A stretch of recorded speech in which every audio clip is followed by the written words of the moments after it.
All right, welcome back, everyone. We're moving into the flow of food as far as food preparation.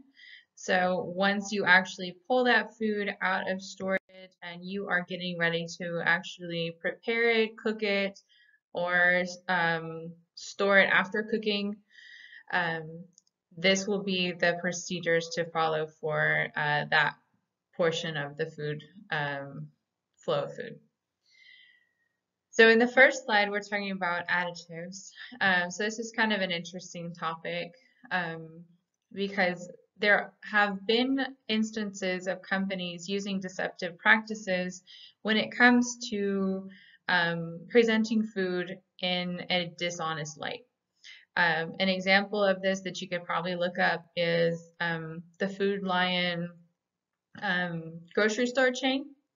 They were doing several things with their meats to where they would soak the meat in chemicals or bleaches to kill off bacteria, to get rid of any smell or slime that may be on the meat. They would also um, use food dyes to make the meat red or pink again.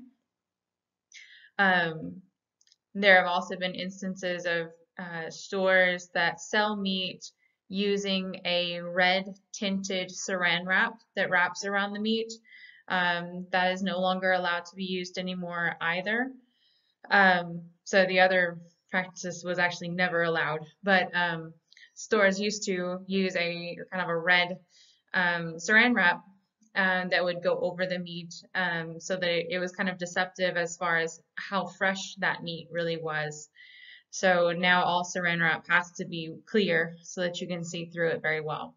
But going back to that Food Lion um, incident, it was found out to be through an undercover investigation that it was kind of rampant throughout all of the food chains, and it was part of the culture of their business is that they were trying to produce goods in the lowest cost possible, and that meant eliminating waste.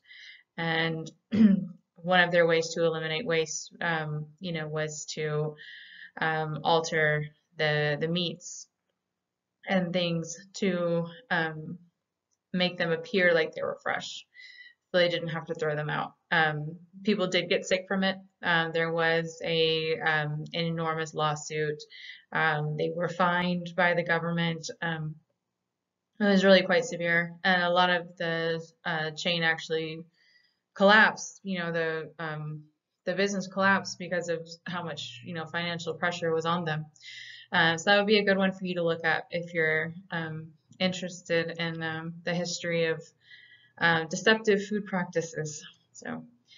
Um, so when we're talking about additives, additives are essentially anything that's used as a preservative. So these can be salts or sulfates, all kinds of different things can be used as a food additive.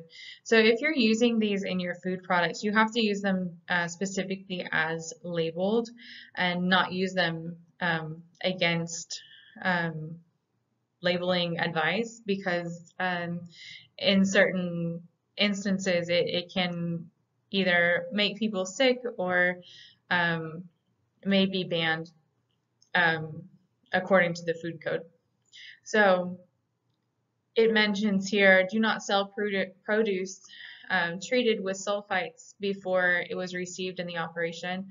Now, this was banned back in 1986, so I think that it would be very rare for you to find fresh produce that was treated with sulfites. But just know that it is present in other food items, baked goods and boxed meals, sometimes canned gravies, things like that. So if you look in your product on your product labels, you may see it in small quantities. It has not been proven to be harmful to humans in any way. Um, it is not required to be listed on labeling in the US. However, other countries do require it. So, food laws change from country to country. So, depending on where you're living, you may see food labeled in different ways. Um, so, it is not proper to ever add sulfites to anything that would be consumed raw. It would have to be an item that is cooked before it is served.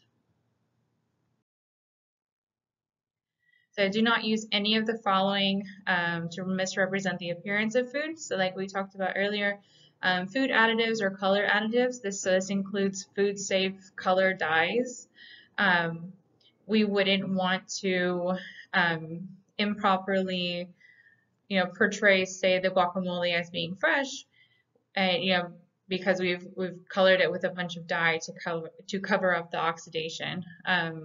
Colored wraps on the meat, so that's like what I was talking about earlier. Maybe it's a pink wrap or a green wrap on lettuce or something, but basically it's something that is adding color enhancement to something to make it look more appealing, but it misrepresents what's actually in the package. Also the lighting that is in the um, food presentation area should be able to portray the food as it really looks. It shouldn't only be, one wavelength of light, or it shouldn't be overly dark to where people can't see. Food that is not presented honestly must be thrown out. So if you were ever caught up in a situation where a health inspector decided that you were portraying your food items to be dishonest, then they would ask you to throw them all away.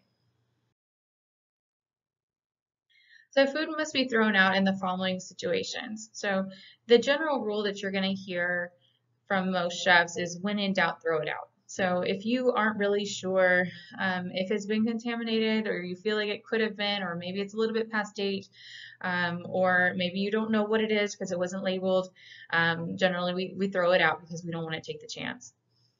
Well, but here it says, when it is handled by a staff who has been restricted or excluded from the operation due to illness.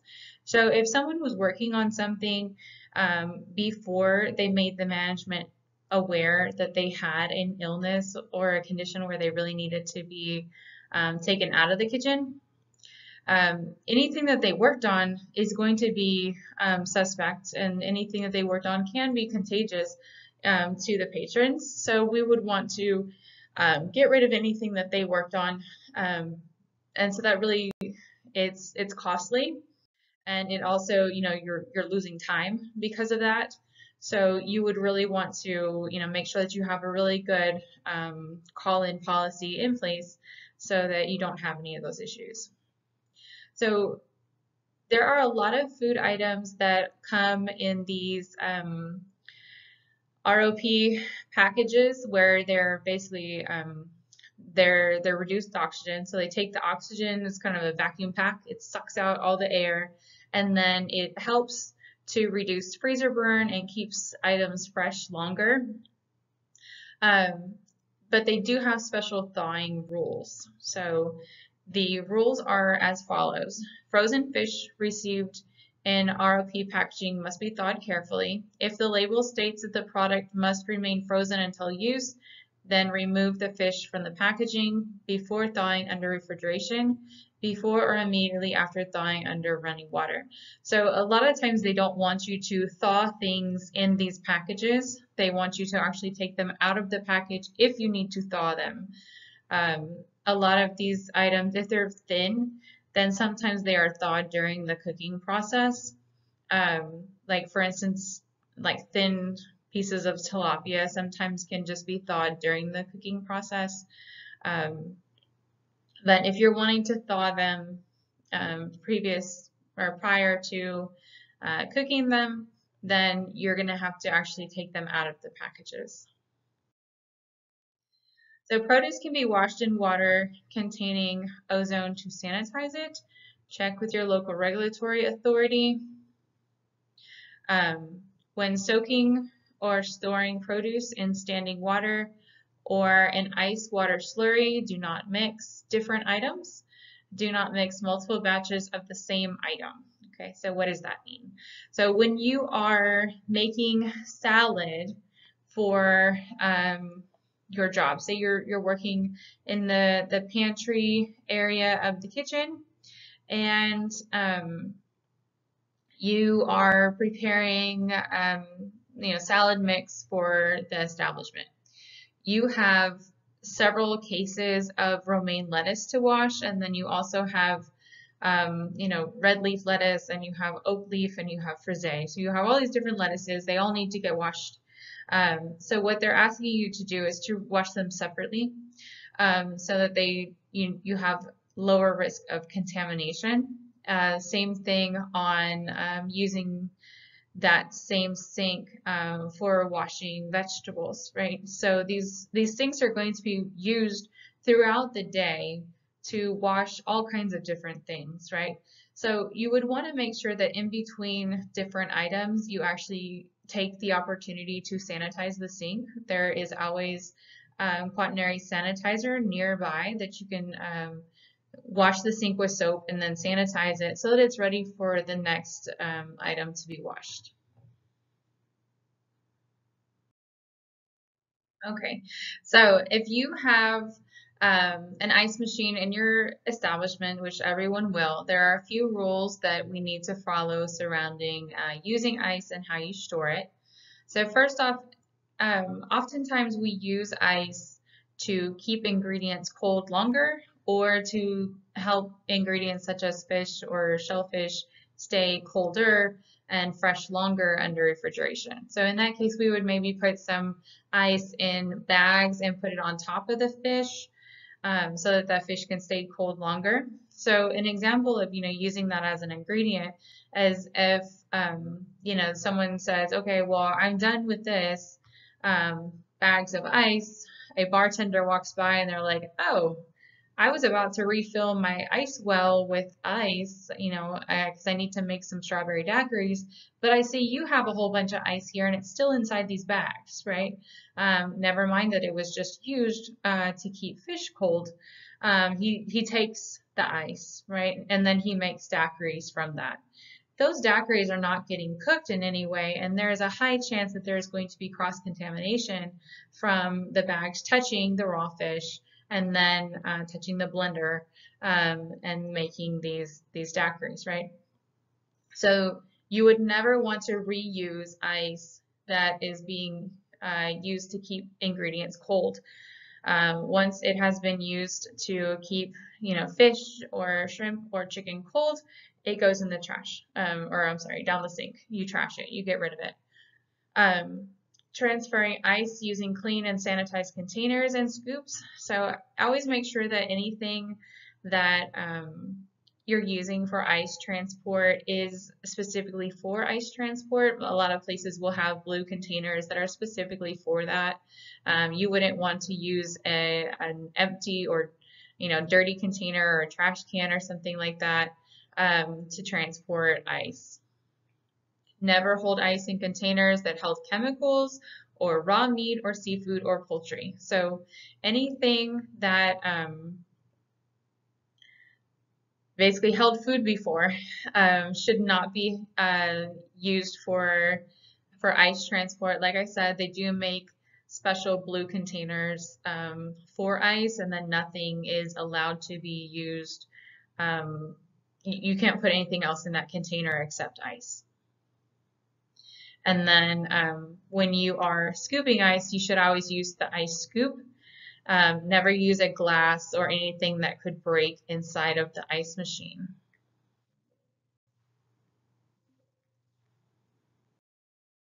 So in this picture here, we have the ice scoop, and it is being stored handle down, and it is in a bin that attaches to the outside of the ice machine. So you would not want to, forget that scoop inside of your ice machine. Number one, it's going to get completely buried in ice, but number two, the person who comes along is going to have to be digging through the ice, and most likely they're going to be doing that with their bare hands, which is going to contaminate all the ice. So you need to train your staff to make good use of the ice scoop it needs to be put back, and then the lid on the ice machine needs to always stay closed. So if someone is walking by and they see the lid on the ice open, that person, they need to close it. So anytime that you see something that is off or wrong, it's everyone's responsibility in the place to actually correct it on site. That way we promote a good culture of everything staying on the up and up at all times. Like I said, never use a glass or a wine glass or anything that is glass to scoop ice. You cannot tell the difference between ice and glass once they are all mixed together, and that creates a very hazardous situation. So you could not take the chance at that point of still using that ice. So if you break a glass over an ice machine, then you would have to burn all that ice. And essentially that means use hot water to melt out the entire ice machine. And then your number one, it's going to take up a lot of time and labor to get that done.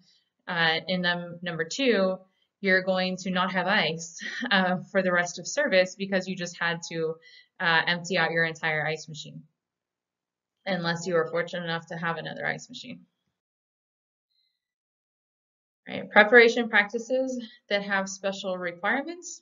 So there are a few items where if your shop does these things, which not everyone does, you may have to follow special protocols, or you may have to develop a HACCP plan. So those include packaging fresh juice on site for sale at a later time, unless the juice has a warning label.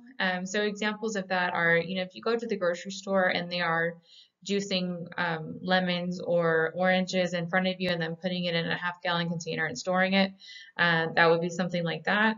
Also, these juice companies that are selling juice and they deliver to your house, that would require a variance and a HACCP plan.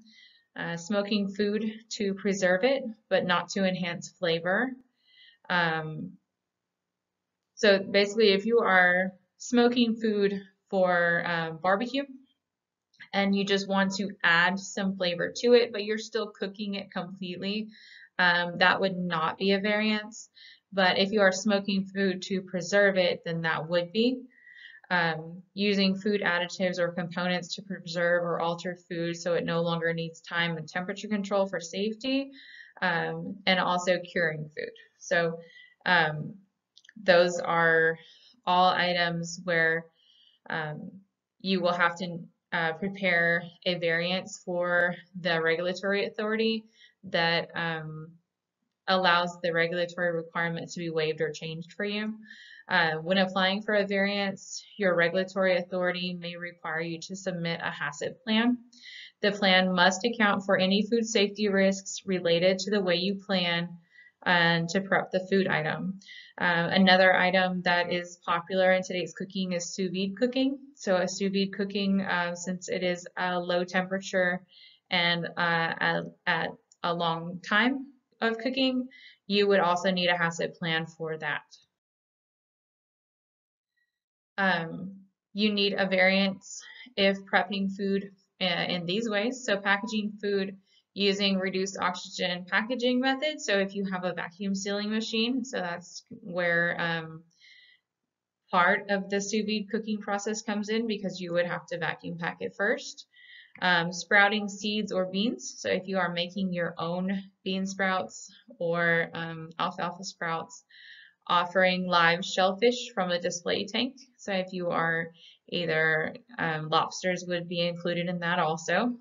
Custom processing animals for personal use, such as dressing a deer. Botulism and listeria are risks to food packaging using the reduced oxygen packaging method, and this includes MAP, vacuum packed, and sous vide food. Okay, so let's look at this guy. What's wrong with this picture? So the chef has taken out too much tuna salad for the number of sandwiches she is going to make. So it looks like she has a very short stack of bread here, but she has an entire hotel pan. So what's going to happen with all of this tuna salad that has no chance of getting used? It's going to have more time in the danger zone. This exposes the tuna salad to the temperature danger zone that is unnecessary. Only remove as much food from the cooler as you can prep in a short period of time. This keeps ingredients from sitting out for long periods of time. So if you are needing to grill off maybe 5 pieces of chicken breast, you would not want to take out the whole 40-pound case of chicken and leave that on your table. You're only going to take out as much as you need. Probably put that on some ice so that it can stay cold while you are getting the rest of your ingredients. Okay, so let's look at this person. They have, looks like a carrot. So the food handler appears to be prepping the carrots on a cutting board used to prep another product, possibly raw meat. Okay, so there is evidence of blood on the cutting board there. It looks red. This can lead to cross-contamination and illness. Make sure your workstations, cutting boards, and utensils are clean and sanitized. Okay, so what's wrong with this picture? This frozen chicken is being thawed incorrectly. It is simply being submerged in water. If the chicken is going to be thawed in this manner, it must meet the following requirements. Submerge it under running water. This must be potable water that you can drink at 70 degrees or lower. The flow of the water must be strong enough to wash loose food bits into the drain. Always use a clean and sanitized food prep sink when thawing food this way. Never let the temperature of the food go above 41 degrees for longer than 4 hours. This includes the time it takes to thaw the food plus the time it takes to prep or cool it. I would add that if you are thawing a very large piece of meat, you need to plan ahead. They need to be thawed under refrigeration, because what can often happen is the outside of the meat is going to thaw a lot sooner than the inside part of the meat. And that outside part of the meat may be in the danger zone for too long, and you can make someone sick. Oh no, this person is using the same knife and the same cutting board for raw chicken and fresh lettuce. We know that lettuce is never going to be cooked, so the lettuce is a ready-to-eat food, and it's being prepped on the same board as the raw chicken. This is definitely cross-contamination. Make sure that fruit and vegetables do not touch surfaces exposed to raw meat, seafood, or poultry.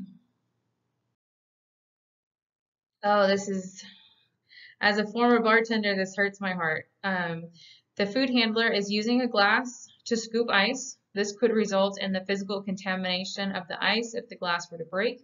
Never use a glass or ice. Never use a glass to scoop ice or touch ice with your bare hands. Okay, so in this next section, pay very close attention to what foods need to be cooked to what temperatures. These are very specific, and you need to take notes on what different types of meat need what temperatures. Okay, so we're going to start with the highest temperature, which is 165 for 15 seconds. So those are all of your fowl, your poultry. So whole or ground chicken, turkey or duck, and then your stuffings. So stuffings made with fish, meat, or poultry, stuffed meat, seafood, poultry, or pasta, dishes that include previously cooked TCS ingredients. So those are leftovers. So anything that has been previously cooked, cooled properly, and then taken back out to serve again, those are going to be at 165. So 155 is for all of your beef and pork and all ground meats other than chickens and ground poultry. So any ground meat, injected meats. So injected meats basically means that a brine has been injected into the meat. So examples of those are ham or flavor injected roasts, mechanically tenderized meat, ostrich, emu, ground seafood. So that is ground seafood, not whole seafood. And then shell eggs that will be hot held for service. So these are basically scrambled eggs that you are preparing for a breakfast buffet, right? So they're going to be served in a chafing dish.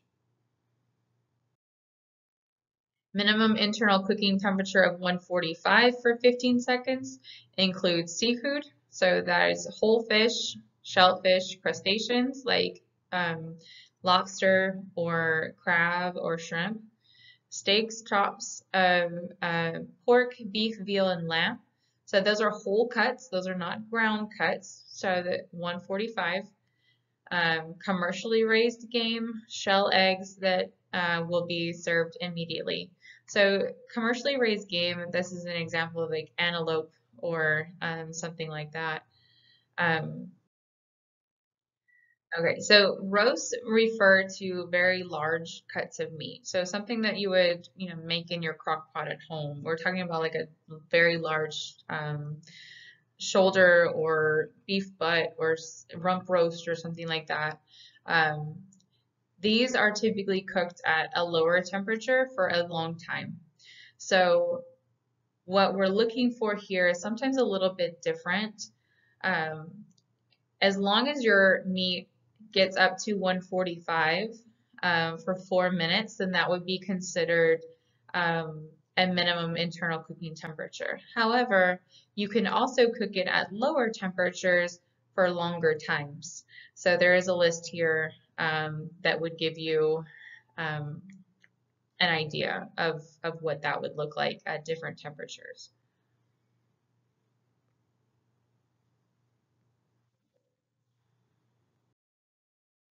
Okay, so for items that are going to be hot held for service, the minimum cooking temperature is 135. So this is items like rice or pasta, beans, vegetables. You are going to maybe hold them on a buffet line or on a steam table in preparation for someone to order them. They would have to be held at 135, so we need to make sure that they are already at 135 whenever they go onto the line. Okay, so sometimes we partially cook items in preparation for fully cooking something when it's time to actually serve it. So the best example of that, which happens often, is grill marks on, say, a steak or a chicken that are being prepared in large quantity. So say 500 people are coming to a banquet tomorrow for a wedding. We need to prepare that food the day before so that on the day of the event, all of that food can go through the ovens right at service time or right at plating time so that they are hot and fresh, ready to go whenever they come off the plate. You wouldn't want to do all of that cooking the day before because it's not going to taste as good. So what typically happens to cut down time on the day before is that there's a little bit of cooking that happens and that prepares it for the day before. So on the day before, you might do the cross hatching, the grill marks on the chicken or the burgers.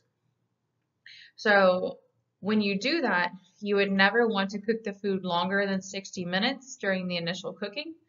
You have to cool down the food immediately after the initial cooking so that it doesn't stay out in the danger zone, because when it comes off of that grill or off the flat top, if it was being browned, then it's going to retain a lot of heat and it's going to be right there in that 70, probably 70, 80, 90 degree zone where bacteria grows the fastest.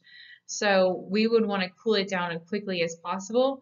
The best way of doing that is single layers on sheet pans so that they are not harboring a lot of air, a lot of heat inside of a large container. You want to make sure that you use metal pans. You would not want to put it all inside of like a plastic container, densely packed, that's going to retain a lot of heat. And then you need to freeze or refrigerate the food after you cool it. Heat the food to its required minimum internal temperature before selling or serving it. So even though you did a little bit of cooking, that doesn't get you off the hook for actually getting it to its established safe cooking temperature. So if you have put hash marks on chicken one day, the next day it still has to get to 165 degrees before you can serve that. Cool the food if it will not be served immediately or held for service.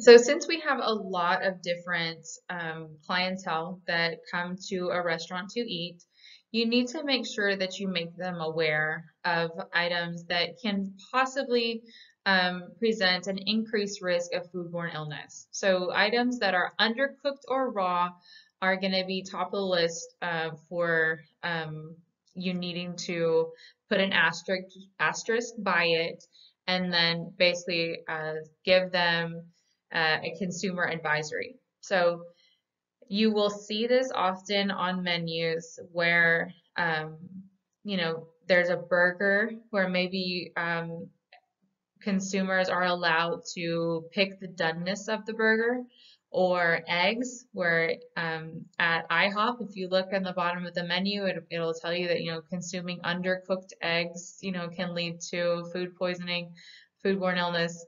Um, for most people, they can eat sunny side up eggs, but you have to remember that those are still undercooked and they present a risk, right? So for people that are healthy and have a great immune system, usually they don't get sick and they're fine. But some consumers, if they are older or younger, of course, they are at a higher risk for foodborne illness. That is the reason why you're required to put these consumer advisories on your menu, just to give a bit of consumer education, and to basically add a layer of liability control in the event that someone may get sick.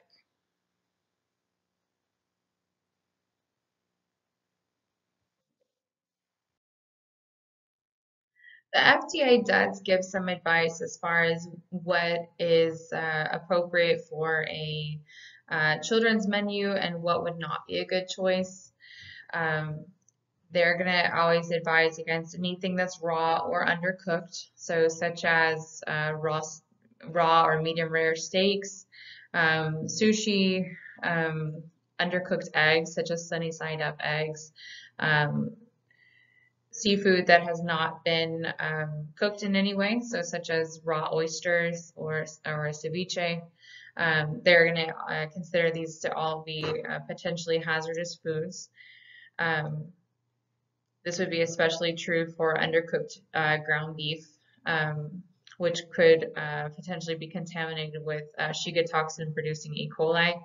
Um, we wouldn't, want to cause any sickness to the kiddos. So they are considered um, a more vulnerable population. So anytime that you're catering specifically to an elderly or young population, you have to take extra precautions.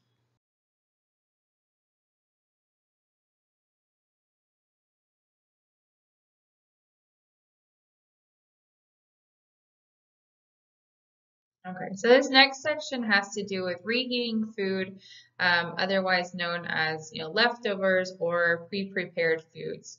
So say for instance you work at a large operation that serves a soup of the day, and on Monday you make soup, but it is for a couple different days. It's not just for Monday and Tuesday. Maybe you have a couple other soups that you're making at the same time to save on labor. So you're going to be holding those under refrigeration, and then you warm them up whenever you need them. So keep that in mind. Um, but this scenario will actually apply to all different types of food reheating.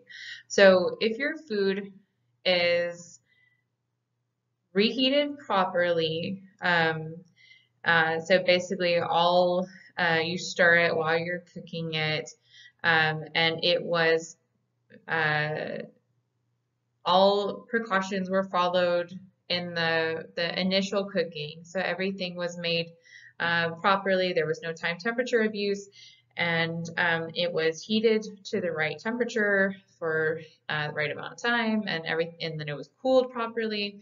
Then, if you are simply heating it to eat it or to serve it to someone, then you can technically heat it to any temperature that is to your liking, as long as everything was done correctly the first time before you reheated it.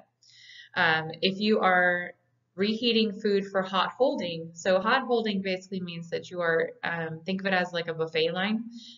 You are keeping it hot to be used over a long period of time. You would have to make sure that you heat it to 165 degrees for 15 seconds, and it has to come up to that temperature within 2 hours. So once you put that soup in the pot, it has 2 hours to get up to 165 degrees. That's not too hard to do.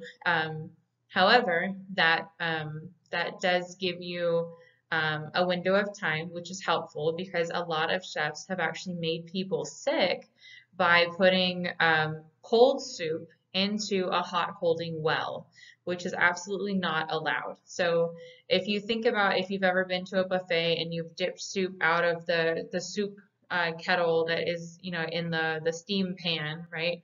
It is keeping it hot, right? However, that is not made to be a cooking device. It will keep everything warm, but it's not going to heat foods up quickly enough for them to be safe. So it actually leaves food in the danger zone for too long, and people have actually gotten sick because of chefs taking that shortcut. Okay, so never do that. Reheat commercially processed and packaged ready-to-eat food to an internal temperature of at least 135 degrees. So this is, say, like a canned Progresso type soup. This is something that was commercially manufactured at high standards, and then it was canned or frozen. So you would have to heat that to 135 degrees. So just remember, if you made it, it has to be 165 degrees. If you're taking it out of the can, it has to be 135 degrees. So what is the minimum internal cooking temperature? So this is going to quiz some of your knowledge. We are making ground meat. So these are beef patties here. The answer would be B, because ground meat, beef, pork, and other meat must be cooked to 155 for 15 seconds. So this is a beef steak. This is a whole cut of meat, so it has different rules. If you remember, it can be cooked to a slightly lower temperature. So that gives us an answer of C, because steaks, chops, pork, beef, veal, and lamb can be cooked to 145 for 15 seconds. So this is poultry. This looks like a chicken breast here. So what is our answer? It's going to be 165 for 15 seconds. Okay, so this is shell eggs for hot holding. So this is like how I was talking about before. They are creating a brunch buffet here. So these eggs have to be cooked to 155 degrees for 15 seconds.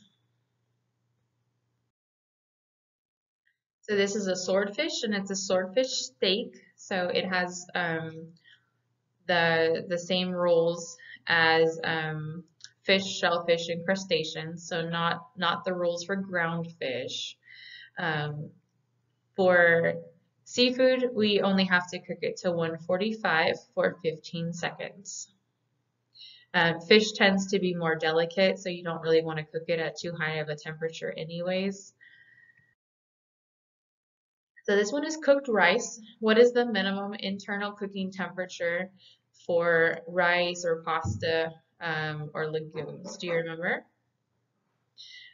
going to be 135. So this meat sauce was cooled from 135 to 70 degrees in 1 hour, and then from 70 degrees to 41 degrees in 4 hours. Was it cooled correctly? So how many hours does it allow you to have? So that's what you need to remember first off for the first section of cooling, and then how much time do you have to get from 70 to 41? So you are actually allowed 2 hours, right, to get from 135 to 70, and then you have 4 hours to get it down to 41, so 6 hours total. So yes, this one was cooled correctly. So chili was cooled from 135 to 70 in 2 hours, and then from 70 to 41 in 4 hours. So was this cooled correctly? Yes. Also, this one was cooled correctly. They took up all their time though.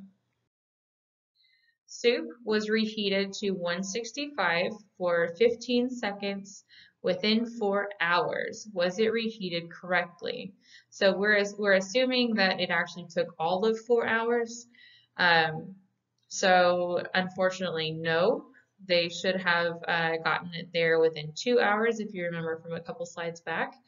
TCS food that will be reheated for hot holding must be reheated to 165 for 15 seconds, and you have to do that within 2 hours, not 4.